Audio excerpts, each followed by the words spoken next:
Namaskaram. Namaskaram. Om Vakratundamahakaya Suryakotisarabha Nirvighnam Kurudeva Sarvakaryeshu Sarvada. Om Shri Mahaganapataye Namaha. Om Shri Gurubhyo Namaha. Harihi Om. Sadashiva Samarambham Shankaracharya Madhyamam Asmadacharya Padyantam Vande Guru Paramparam. Asmadgurubhyo Namaha. श्रुतिस्मृतिपुराणानामालयं करुणालयं Namami भगवत्पादं शङ्करं लोकशङ्करं शङ्करं शङ्कराचार्यं केशवं बादरायणं सूत्रभाष्यकृतौ वन्दे भगवन्तौ पुनः पुनः ईश्वरो गुरुरात्मेति मूर्तिभेदविभागिने व्योमवद्व्याप्तदेहाय दक्षिणामूर्तये नमः श्री मेधा दक्षिणामूर्ति स्वामिने नमः। ओम सहना भवतु सहनौ भुनक्तु सह वीर्यं करवावहै तेजस्विनावधीतमस्तु मा विद्विषावहै। ओम शांति शांति शांति। हरिः ओम श्री गुरुभ्यो नमः। हरिः ओम। Namaste once again to all of you and a very happy new year. Namaste Guruji. 2021. And Happy not only 2021 should be a happy year, but rest of your life all of you should be happy. And I pray to God, Ishvara, for blessing you with all that happiness. Thank you so much, Guruji.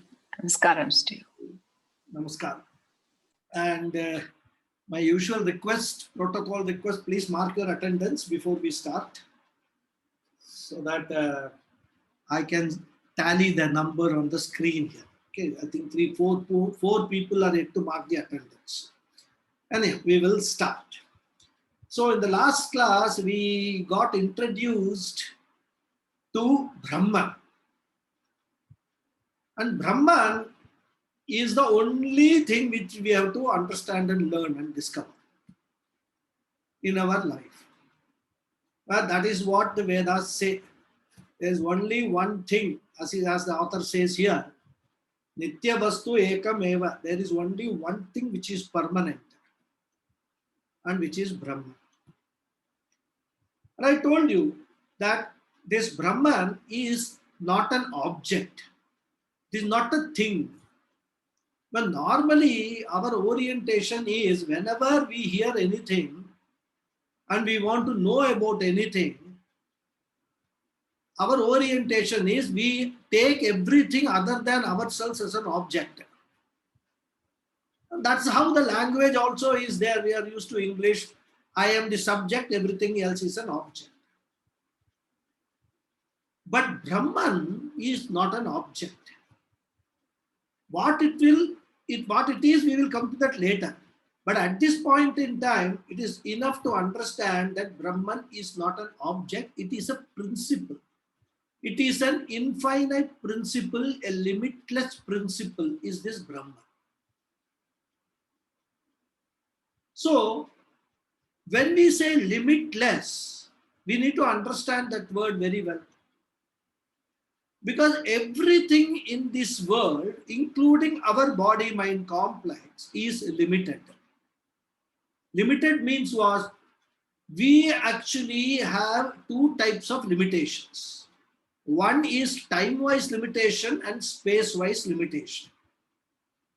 Space-wise limitation means if I am here, I cannot be somewhere else at the same time. So any object, anything in this entire cosmos can be there at only one place at a time.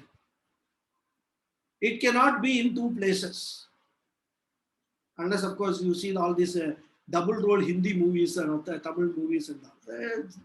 Aside. So, this space-wise limitation doesn't apply to Brahman. Brahman is there, here, there, everywhere. because it's a principle, not an object. Objects have limitation, principles don't have any limitation. And Brahman is a principle. Similarly, when we take the time-wise limitation, we are all limited in time. We means our body-mind complex or any object. We have a date of birth, and sometime in the future we will all have a date of death also. That is sure. So we exist, our body, mind, sense complex, or for that matter, this entire universe exists between one time marker and another time marker. Between that only it exists. That is the time-wise limitation. Whereas Brahman doesn't have that time-wise limitation also.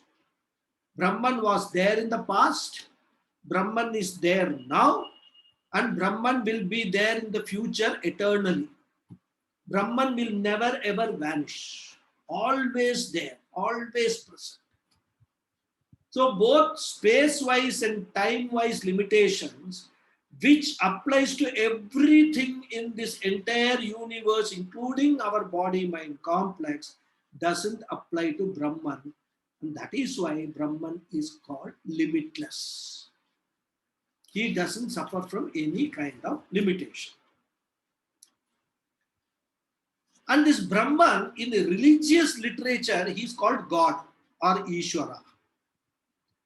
And in philosophical literature, Vedantic literature, it is called Brahman. There is also a subtle difference between the two, but which I will explain later. As of now, you can understand that what everybody calls God, God, we call it Brahman. That much understanding, if we have at this point in time, that is enough. Okay. And that God or Brahman alone is permanent. That is what the author said, Nityam. Ekam eva Nityam. That's only, the only permanent thing is that Brahman. Everything else, he says, is impermanent. And according to our scriptures, if our goal in life is to seek permanent happiness, that can come only from a permanent thing. We cannot get permanent happiness from a temporary thing, because anything cannot give what it does not itself have. Impermanent things can give only impermanent happiness. Permanent happiness can be got only from a permanent source, and that permanent source is this Brahman. So once we understand what this Brahman is all about, once we discover this Brahman, then we can be at least assured that we have tapped that source of permanent happiness. Of course, we have to go through a process. Vedanta study is all about that process, about all the sadhanas that we have to undergo in order to understand that Brahman. Not understand that Brahman as an object, but understand that Brahman as a principle. What is that principle, and how do I relate to that principle? There are two things we are talking about. One is a permanent source, another is happiness for me. So how these two things are connected is all about Vedanta. If you want to explain what Vedanta is in very short, it is a connection between me, who is looking for a permanent source of happiness, and Brahman, which is the permanent source of happiness. This is the connection. This connection we have to understand. What is that? So the author says that is the only thing which is permanent, and that is the permanent source. Everything else which is impermanent itself is insecure. How can it give security to us? An insecure thing, insecure source, we can only get insecure security, temporary security, right? So this is what is we have to understand. Ekam Nityam Ekam Nityam Vastu Brahma Eva. That's what he said, right? I'm forgetting the Nitya Vastu Ekam Brahma. You have to be very careful. When he uses the word Vastu, we have to translate that Vastu not as an object but as a principle. That we have to be careful. Okay. So security and happiness can come only from a permanent source, and that is Brahman alone, nothing else. Okay.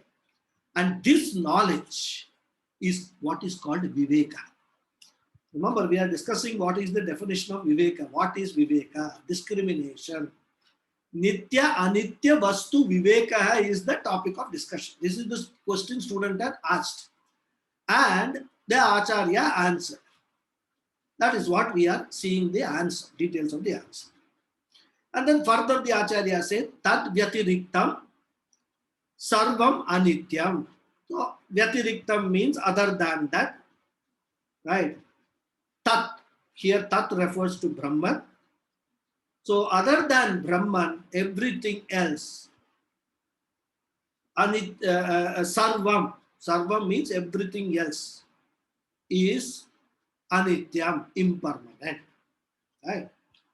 Ayameva, this alone or this understanding is alone is Nitya Anitya Vastu Viveka. So clearly understanding and assimilating this fact that other than Brahman, everything else that one can think of, one can experience is impermanent in this entire cosmos. Situations are impermanent, people are impermanent, objects are impermanent, and understanding this is called Viveka, first step in Vedanta. If you have understood this, then one qualification you have got to get into Vedanta. Okay.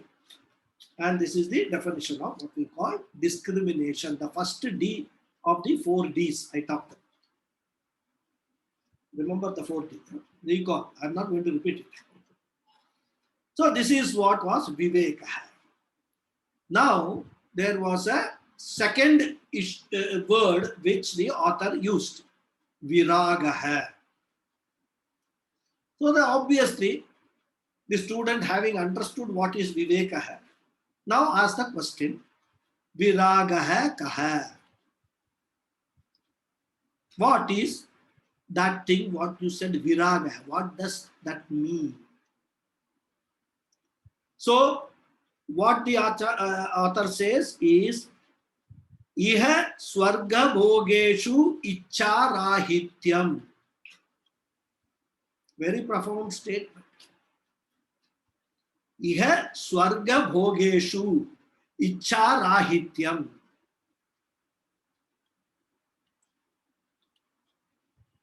So, Viragaha I translated earlier when I was just introducing these words as dispassion. What is dispassion is the question. What do you mean by dispassion? And author says, dispassion means Icha Rahityam. Rahityam means absence of or freedom from. Freedom from what? Icha, desire, passion, addiction, slavery, total dependence. All this. Because remember, desire per se is not talked about here. What is talked about is a binding desire. A desire which actually converts itself into some sort of a slavery, some sort of an addiction. Without that, I cannot do. That is what is talked about here as a dispassion. Normal desires any human being has, Vedanta does not prevent that or does not castigate that at all. You can have desire, you are a human being, you can have desire. But what we are talking about is the strong desire that makes you a slave to that desire.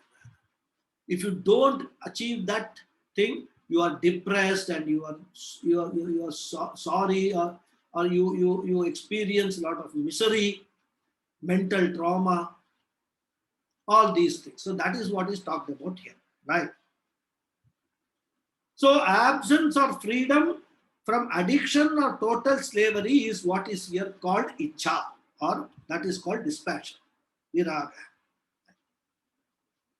And this viraga is with respect to what? With respect to what kind of addiction? The author says, bhogeshu. The word bhogeshu means sense pleasures. So again, further we are filtering the definition of desire. If you have a desire for moksha, that is not being talked about as a icharahitya. So the author says bhogeshu means desire for sense pleasures. The pleasures that we look forward to derive from all our 5 sense organs.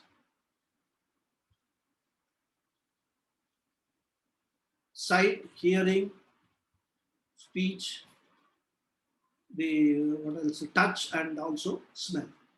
The 5 sense organs. Whatever we desire to get through these sense organs, they are called sense pleasures.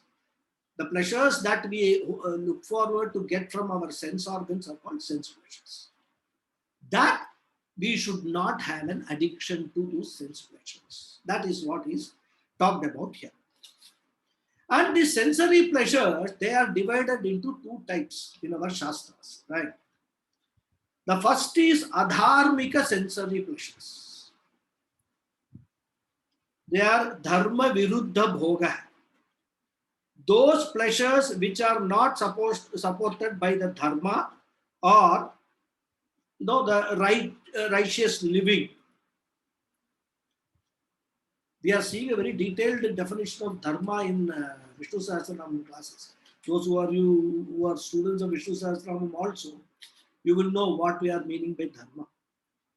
A very wide term. So, one is not living as per what the dharmas enjoy, is called adharmic living.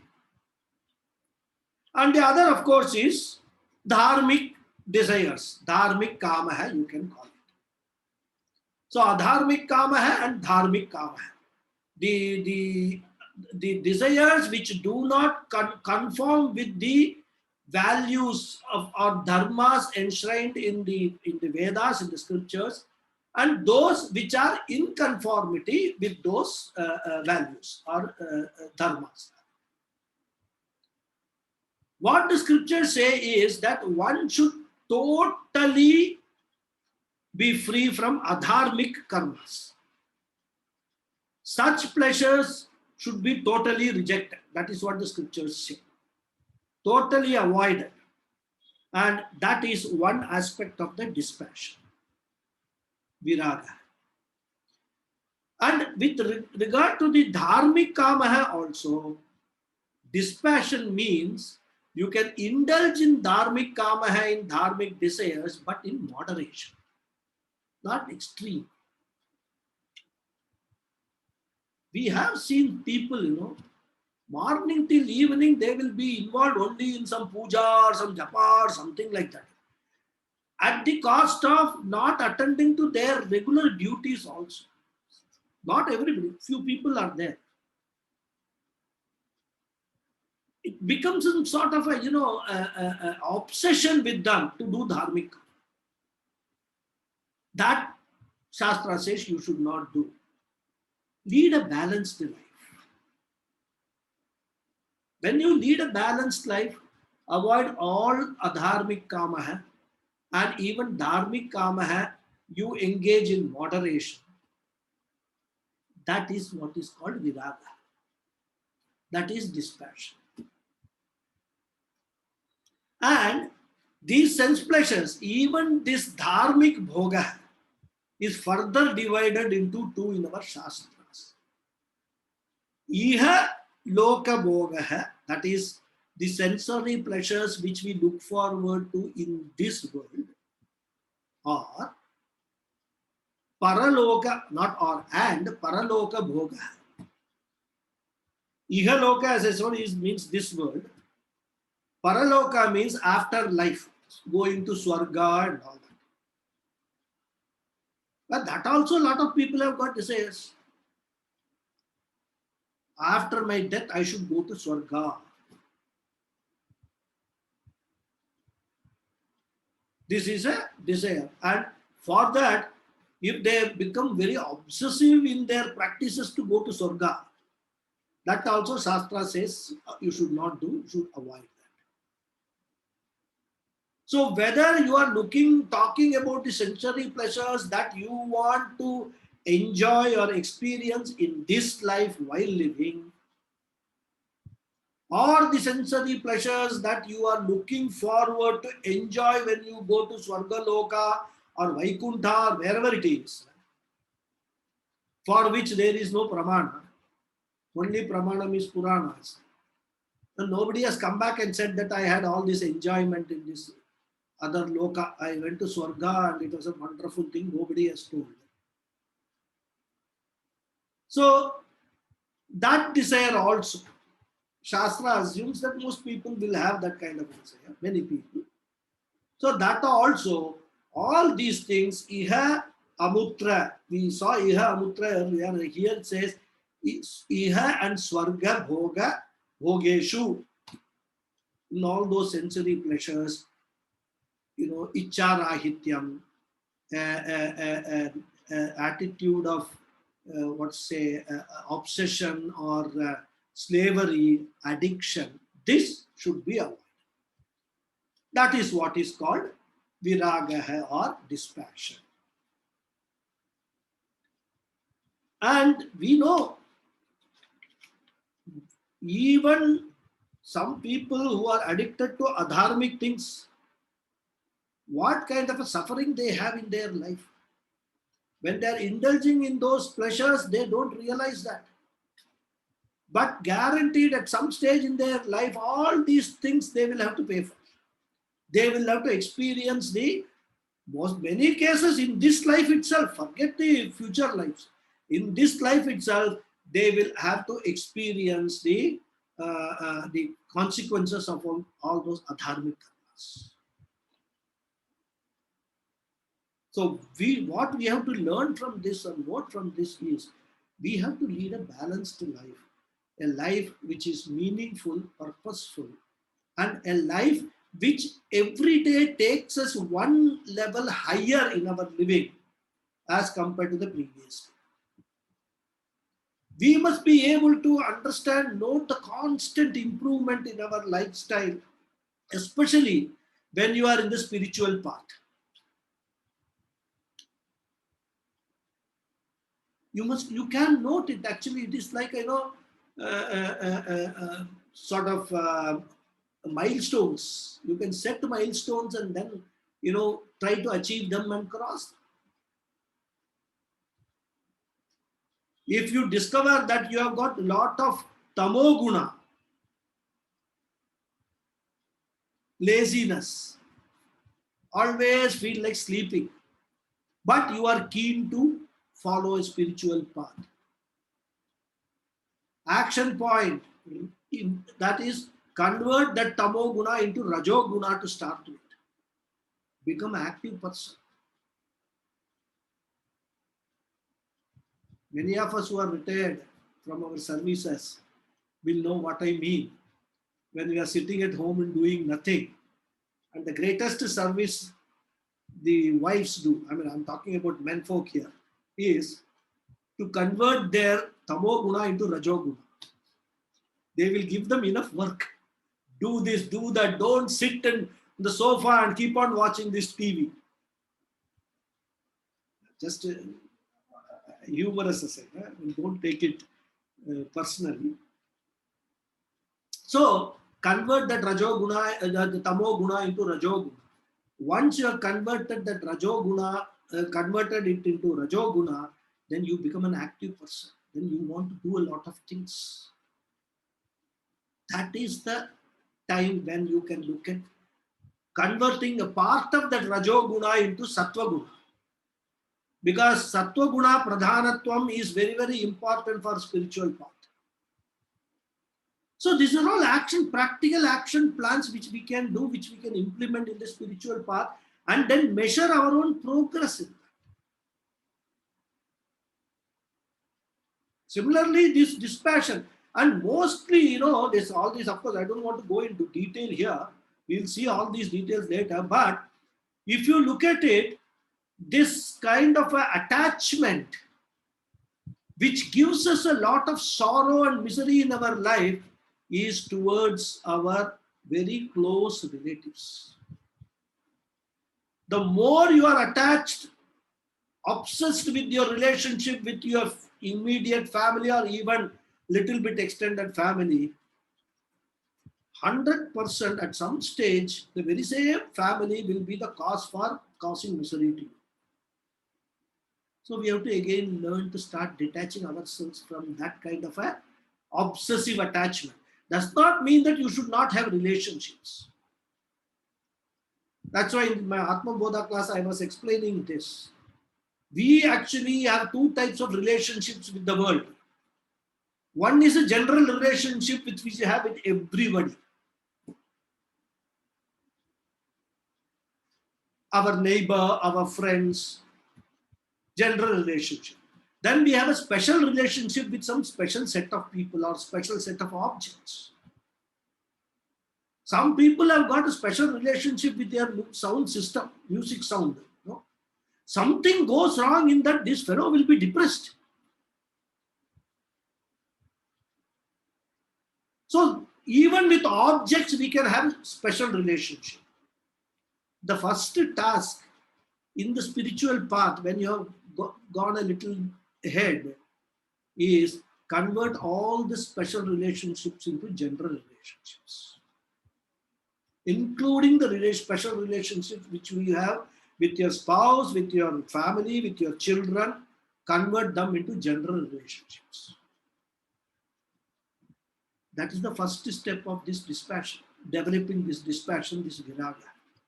So there are so many practical things, we can actually look at and see how we can actually become more and more vairagya purusha. Improve our vairagya. Okay. So the scriptures say that the final analysis, even good things you must not be addicted to. Again, moderation, right? So that is the ultimate freedom. When you are talking about moksha, means zero addiction to anything. That is moksha. Totally you are free. And that happens, as Swami Dayananda Saraswati says, the more freedom you give to others to be what they are, the more freedom you yourself will enjoy. Very profound words of Swamiji. The secret is in that. We feel, bound, not free, because we refuse to give freedom to others. We bind others in some sort of a special relationship with ourselves, and we don't give freedom to them, and that itself causes problem for us. So that is why one of the secrets is give freedom to others to be what they are. Of course, that's again a detailed topic. But here, for our purposes, we just need to remember the sloka from the 18th chapter.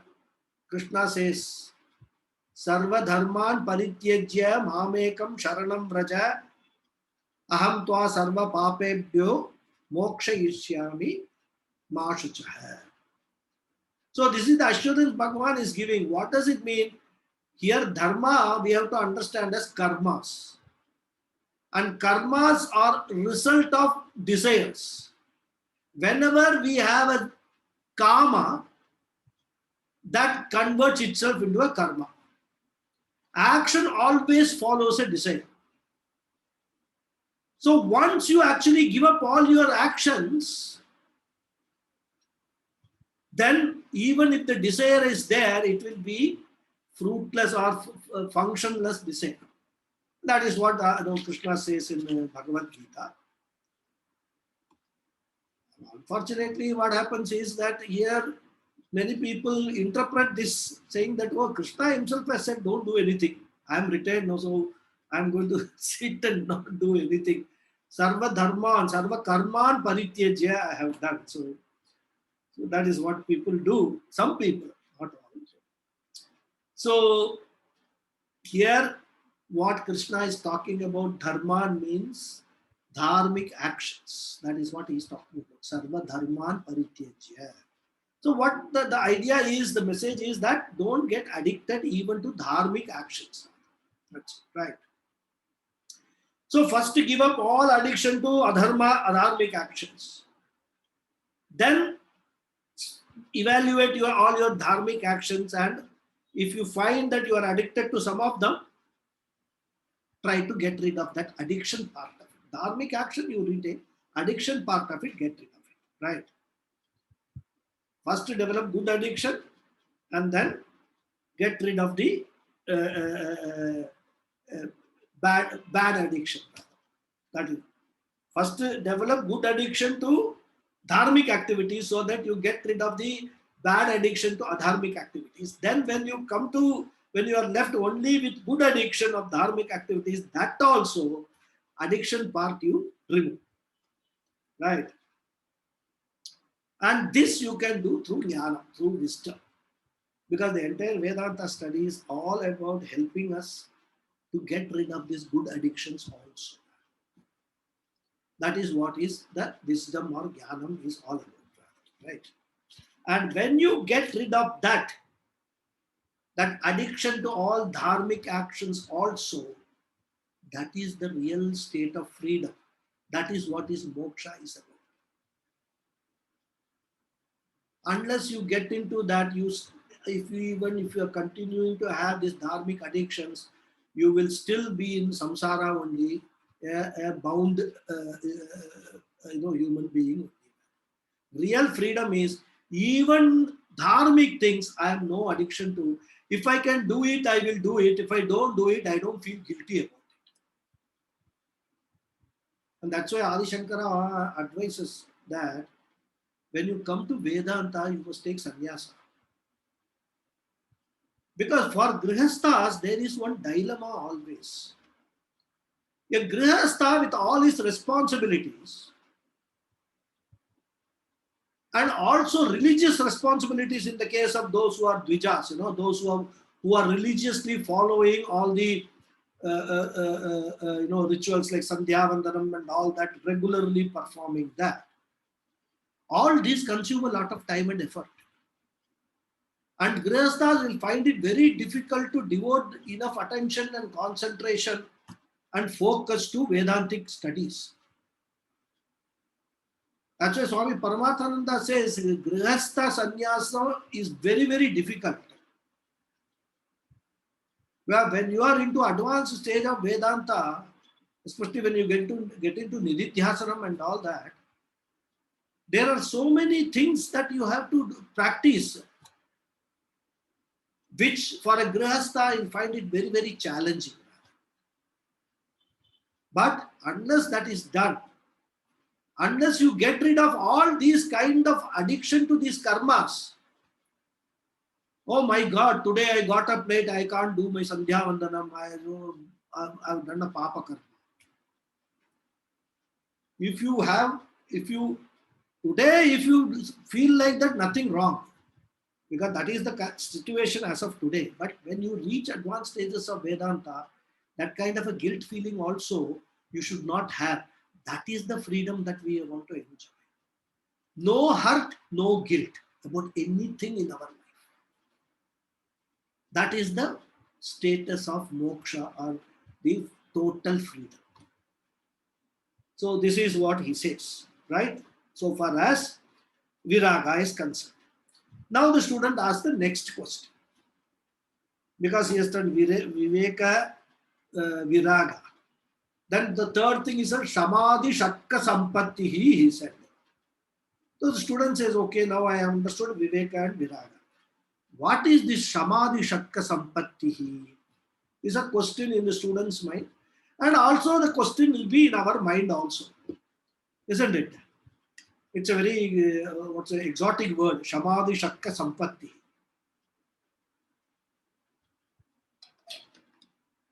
So he asked the question, Shamadhi Sadhana Sampattihi Ka. I said Shatka, but Sadhana Sampattihi Ka. And the teacher replies, Shamodama Uparitihi Titiksha Shraddha Samadhanam Cha Iti. I gave this all in the last class, the list of all this. One student asked me, so after the class I gave the list. So we will see all of them, each one of them. What is Shama, what is Dama, what is Uparatihi, and what is Titiksha, and what is Shraddha, and what is Samadha. These six. That was Shatka Sampattihi, it is called sixfold inner wealth, sixfold disciplines. One has to have these sixfold disciplines for one to qualify for Vedanta study. At this stage, I just want to make one point very clear.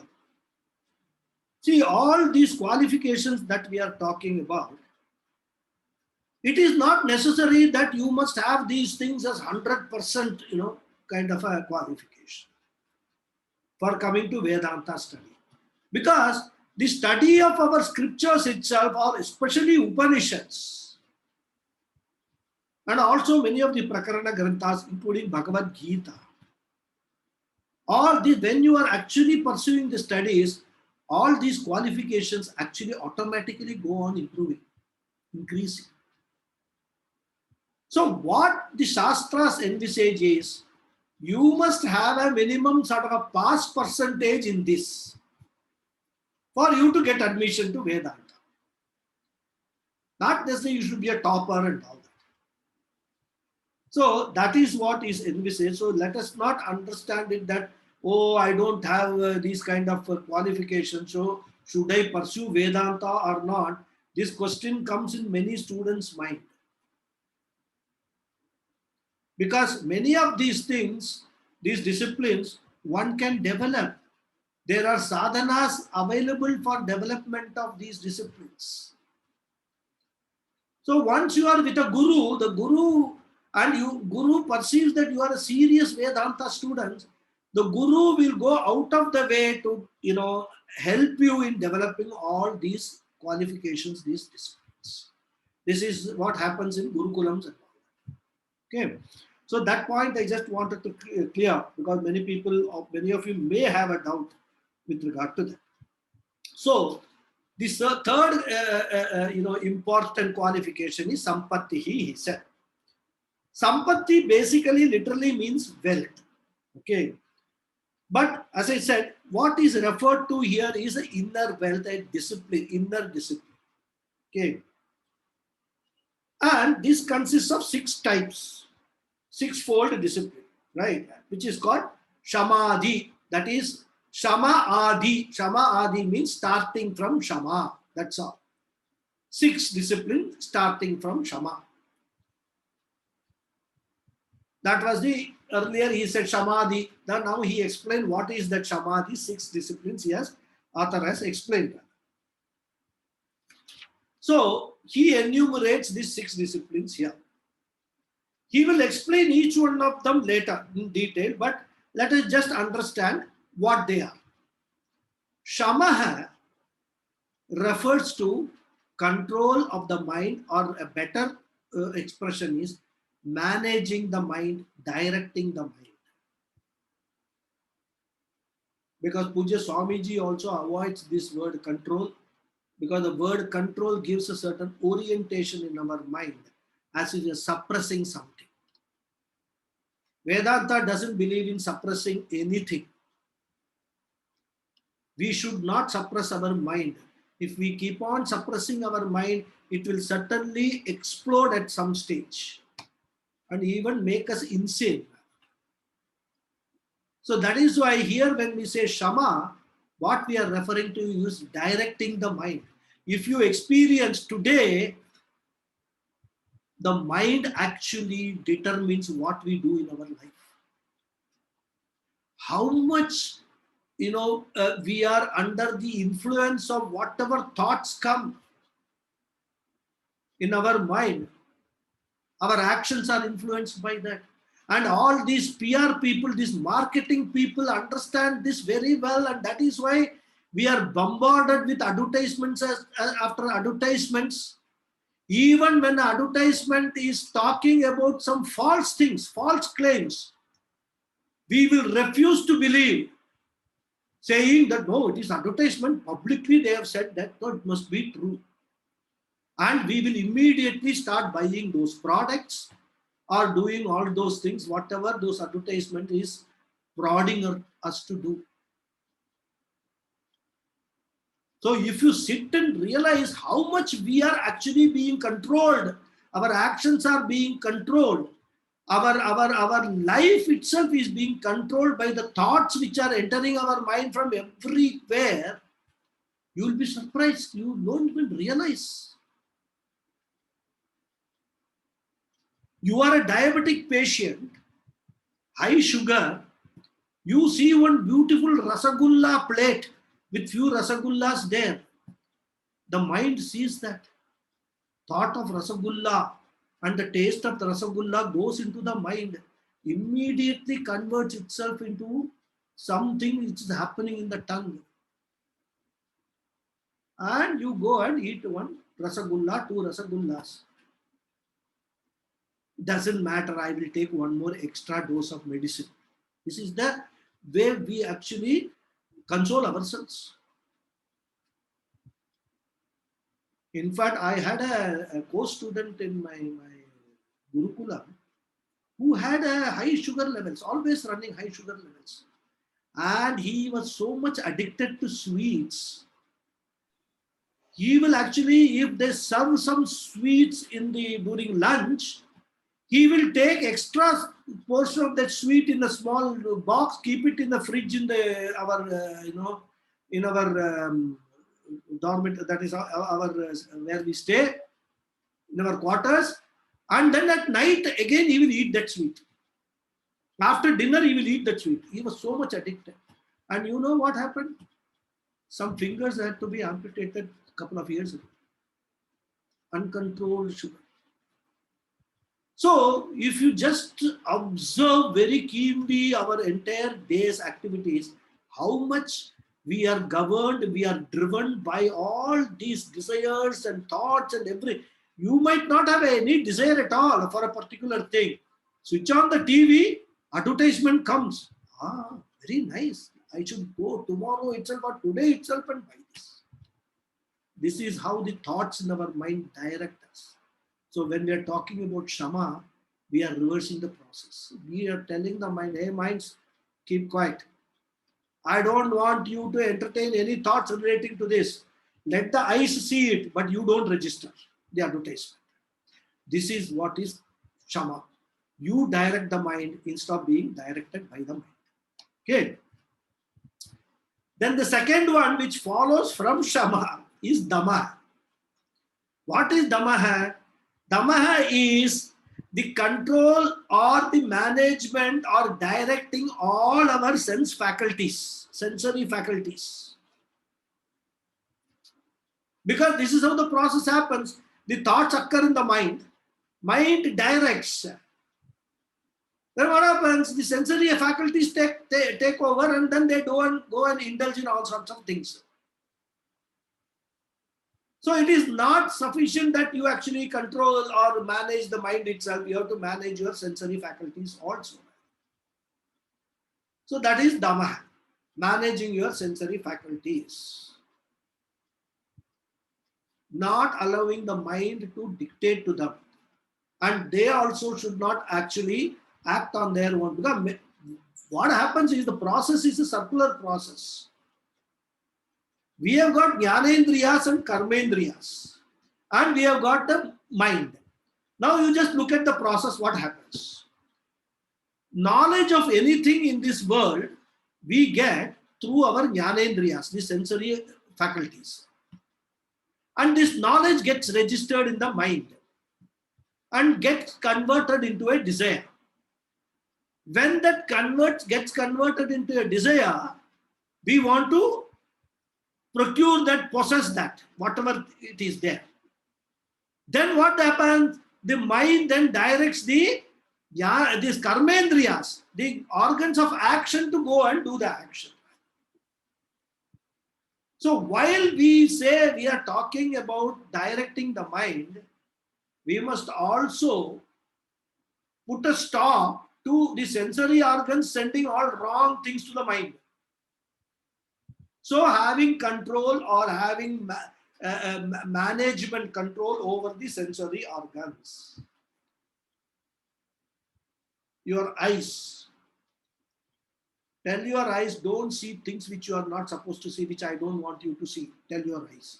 It is not that because eyes are open, everything, you should see. There are so many things to see in this world. Good things, bad things, worse things. Not necessarily because eyes are open, God has given eyes, so I should see everything. No. You tell the eyes you have to see only these kind of things. We do it. Actually, suppose nose is there. Nose we can't close automatically. We can close it with our... Suppose we are passing through an area and it's got a stench, a bad stink. What's our reaction? We don't want the nose to smell that stink, so we immediately close our nose. If for a bad stink we can close our nose, for any bad sight, we should be able to close our eyes also. Tell the eyes, don't see that. You are not supposed to see that. Similarly, our speech, we must be very careful about our speech. Hearing, we should hear good things, not hear bad things.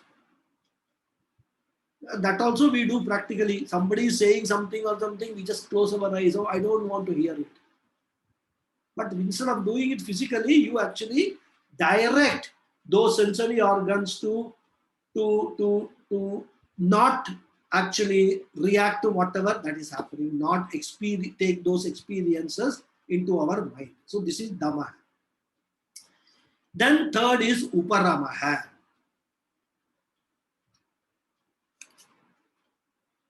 Uparamaha means withdrawal or quietude. We'll see all this detail. Withdrawal from most of the activities that we do, enjoying a quiet life or quietude. The fourth is Titiksha. Titiksha means endurance, forbearance, or what you can call a lot of patience. Having a lot of patience. Then the fifth one is Shraddha. Shraddha basically, literally, you can translate as a faith or a trust. But our scriptures do not say that you must have Shraddha in everything in our scriptures. We will discuss this Shraddha.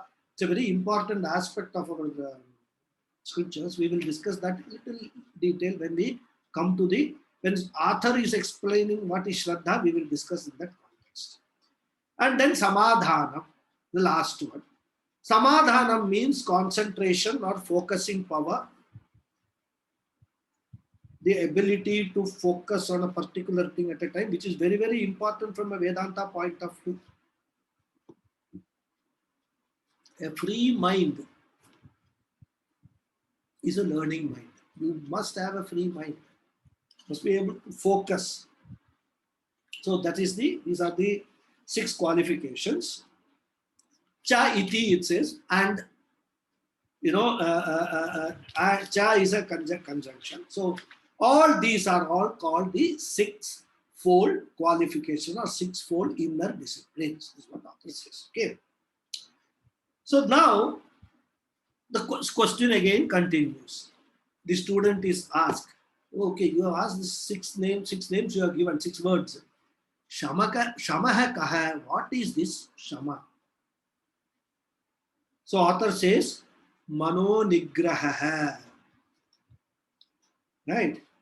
I hope you are all following the text which you have got, right? So I am following the text so that you can relate to that question and answer. So as I said, shamaha means a mano nigraha. Nigraha basically means a discipline of the mind, making the mind a disciplined mind. Right? And shamaha literally means peace, shanti. That is what the literal meaning, dictionary meaning of shamaha. Right? And there is also a meaning which is called samatvam, which means equanimity. That is also called shamaha. Okay. So you can take all these meaning: peace of mind, poise of mind, tranquility of the mind. All these things are called shamaha. That is not having any kind of agitation in the mind. In modern terminology, we can say a mind which is free from stress and strain. That is what is shamaha. Okay. And we know how big a problem stress is these days. So freedom, shamaha means freedom from mental stress. And why that is important from a Vedantic point of view? See, we saw the fivefold benefits initially, right? If you recall, fivefold benefit: jigyasa nivrittihi, vidyananda praptihi, then karpanya nivrittihi, aghata nivrittihi, and dakshata prapti. These fivefold benefits we saw. That you must always keep in mind. That is the definition, our practical definition of moksha. And this definition Swami Paramathananda has been kind enough to give all of us. So we must keep that in mind. There are very profound definitions and very exact definitions. These five definitions. Okay.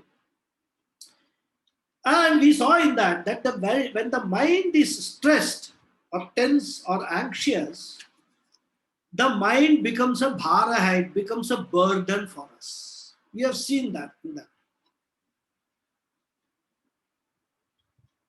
It is said that ashantyasya manaha bharaha. The mind, a person who does not have peace of mind, the mind itself becomes a burden. In fact, that is what happens in depression. Because one depression leads to increase in depression because the mind itself gets into that kind of a vicious cycle. And the life itself becomes a dragging life rather. People start hating life and even think of suicides and all. Right? And that is why whenever we ask somebody, how is your life? Good morning, how is your life? Very rarely we will hear anybody saying, oh, my life is very wonderful.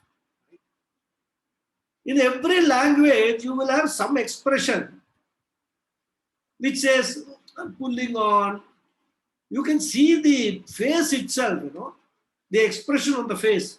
Pulling on, chalta hai.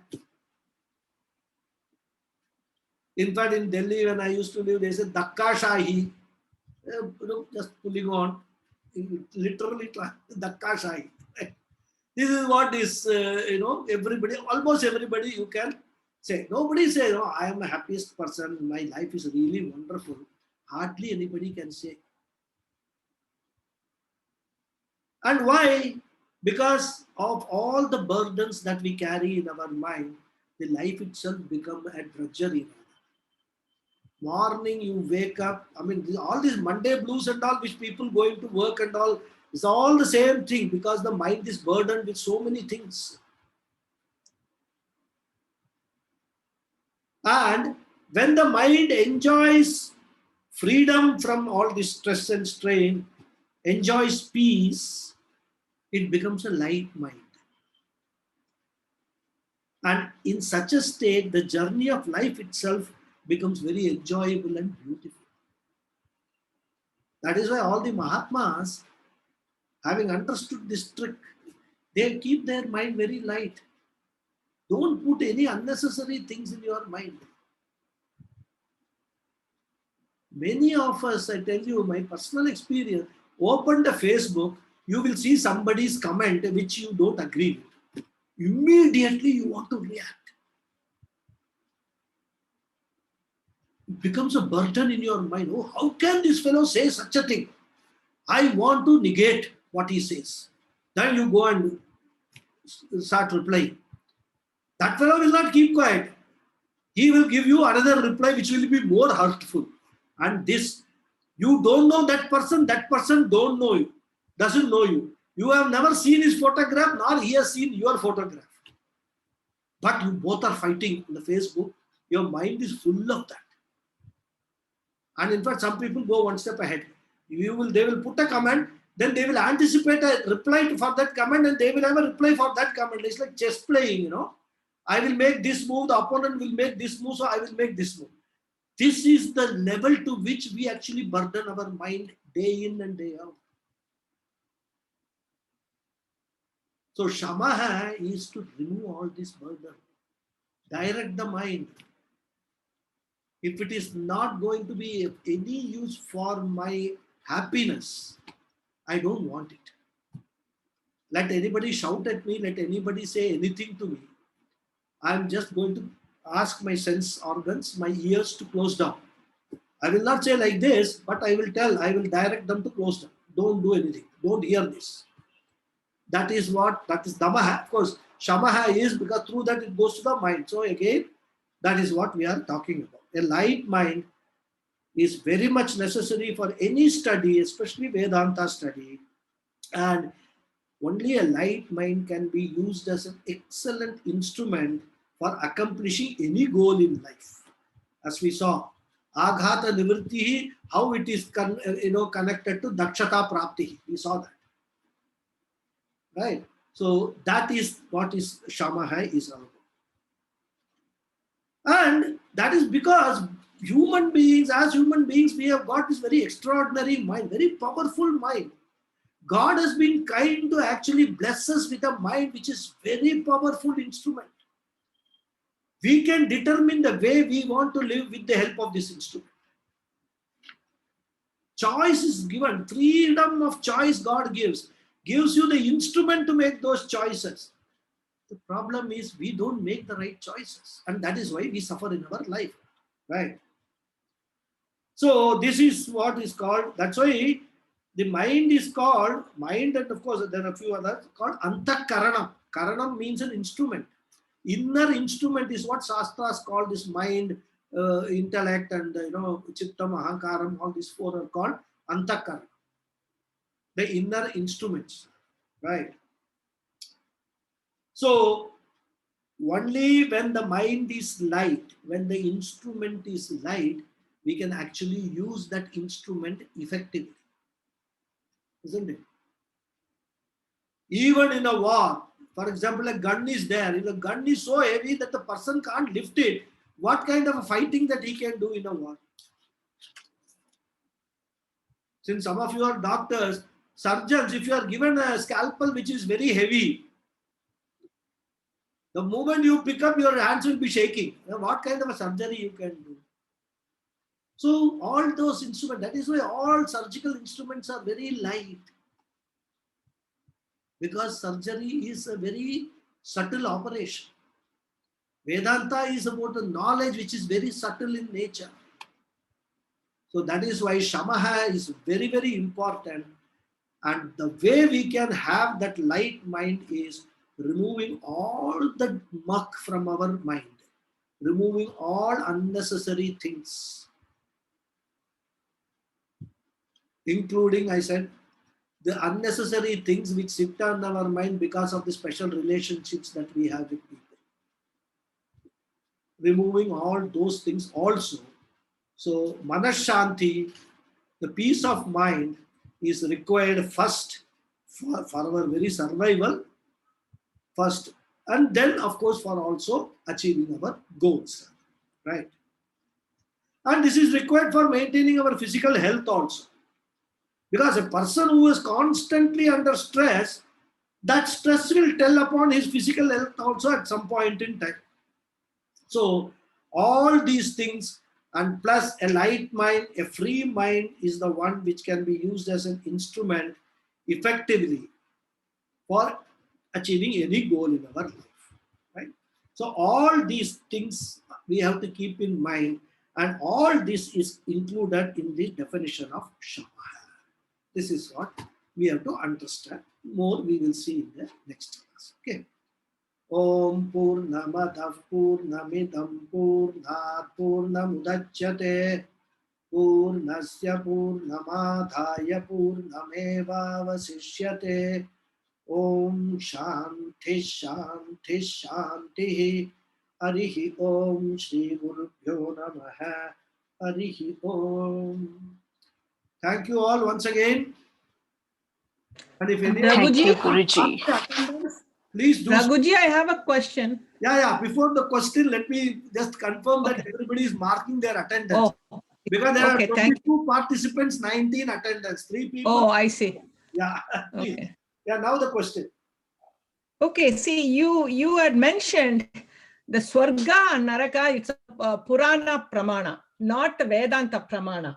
No. So this is a question is in related to Gita Shloka. Okay, maybe the meaning.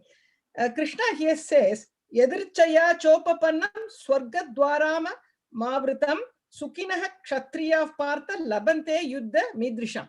So he says only the selected, what you call the Kshatriyas, by sacrificing thing gives a special place in the Swarga.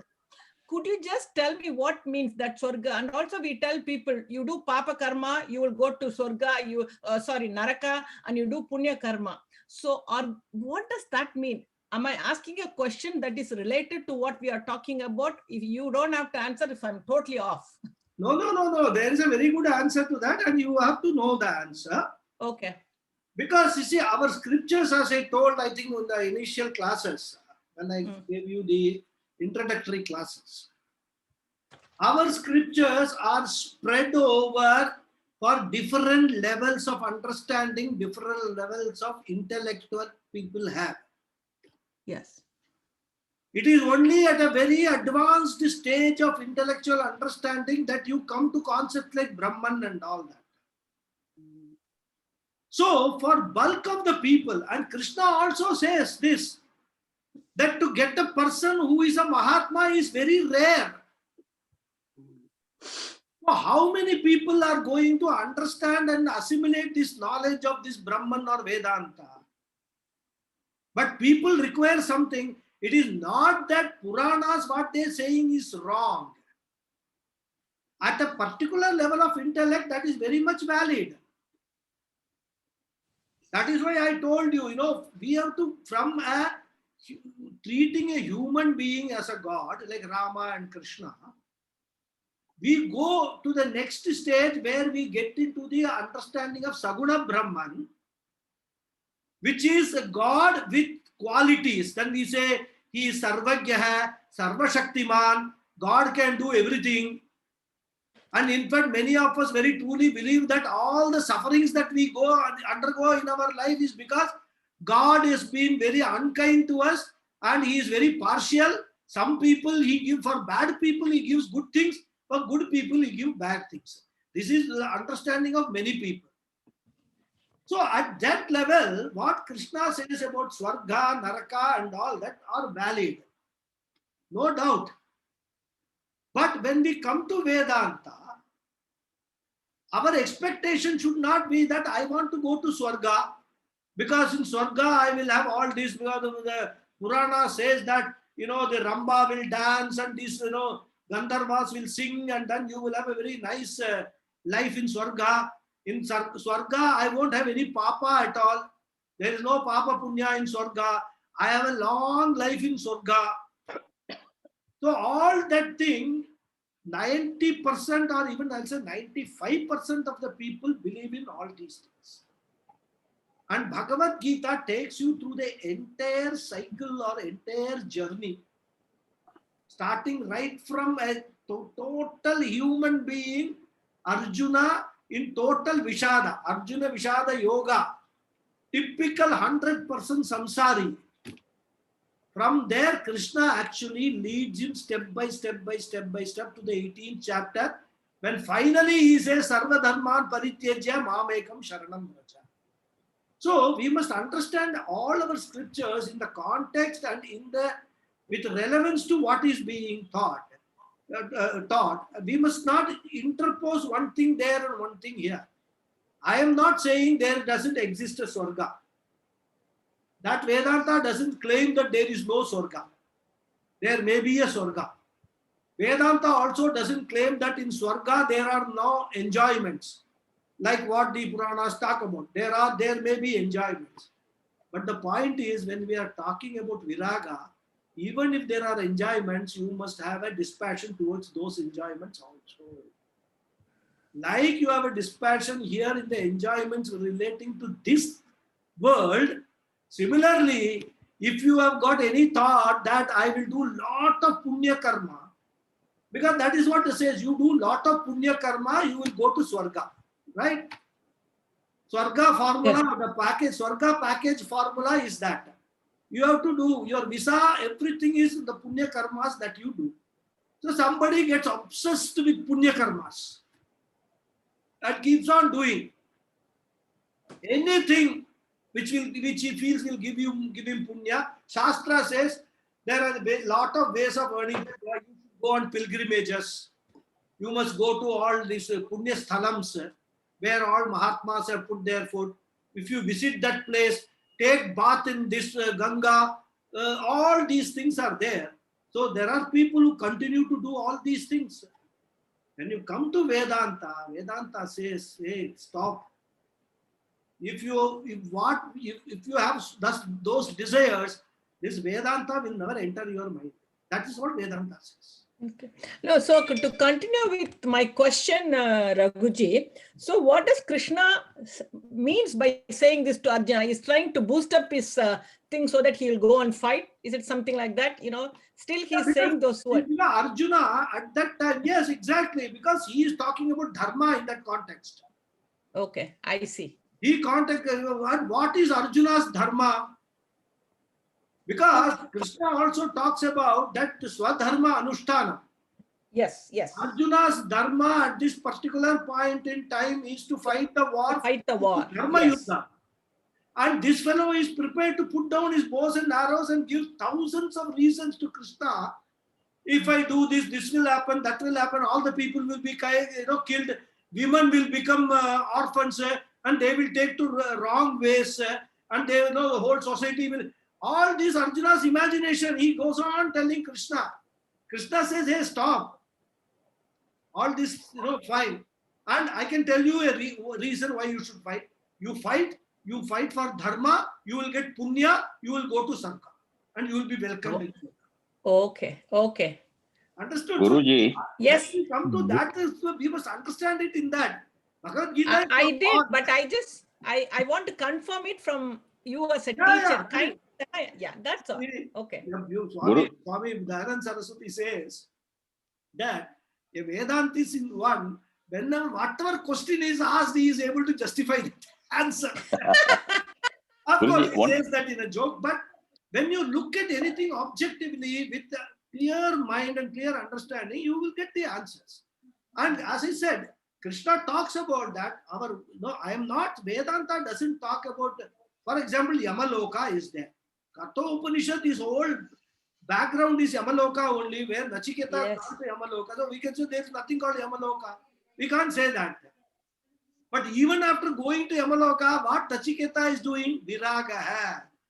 Ihaloka, Swarga, Bhoga, Bhogeshu, Icharahityam. When Yama is offering him so many things, Nachiketa says, keep all those things with yourself. Give me answer to my 3 questions. That is the message of Katha Upanishad. So they are giving even in that, background, that is what we should understand, or that is what we should focus on as Vedantis.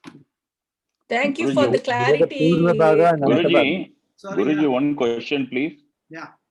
When you said God has given us a real big mind and we have to use it to think in the right direction. Yes. Now, isn't it at times fate a governing factor to influence our thoughts? What is or the decision-making capacity?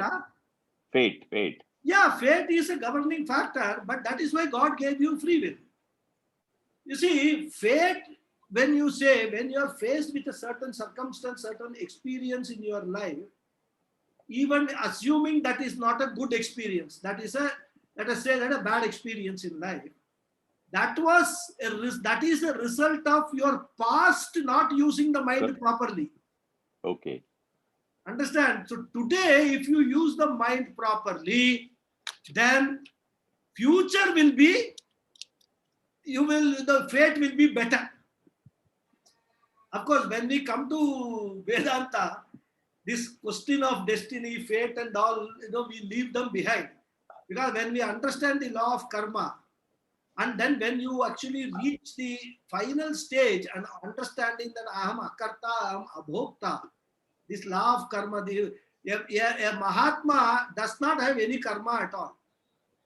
Because you must understand, of course I am probably going in a very advanced level here, karmas are attached to this body-mind complex. Because of our identification with this body-mind complex, these karmas are getting attached. Once you identify yourself with this body-mind complex, there are no karmas. True. But when you are at this crossroads, When you are crossroads, all these things matter. Yes. That is why, it's very difficult in Vedanta. When we start studying Vedanta, a lot of questions come in our mind, which are answered only at a later stage. correct. So one needs to go along with the teaching slowly. The teaching unfolds in a very like a flower actually blooming. Slowly only it will unfold. Correct. But these questions do come because we have that advanced intellect. We have got a very sharp intellect. Questions do come. Without going into too much detail, I can give you the answers rather for that. But even at one stage, almost a penultimate stage, it says, yes, a Mahatma will have prarabdha karma. But all that thing we are talking about from the standpoint of a samsari, from our standpoint. From a Mahatma's standpoint, he has no karma at all, no fate, nothing, no destiny. Because he is eternal. There is no question of anything. Anything that is happening at his body, mind, sense complex level. I am not that body, mind, sense complex. That is his understanding. And he is actually in that understanding, dwells in that understanding. So, it doesn't happen to that Mahatma. And our idea is to all of us to become Mahatmas. Thank you, Guruji. Thank you very much. Hari Om, Hari Om. Thank you. Good night to you. Thank you. More questions? Namaskar. Otherwise we can close. Can we? Okay. We will then close. I hope there are no more questions. If there are any questions, note it down. Next class we will deal with it. Okay. Hari Om. Thank you. Hari Om. Thank you, Guruji. Hello, bye. Bye. Bye.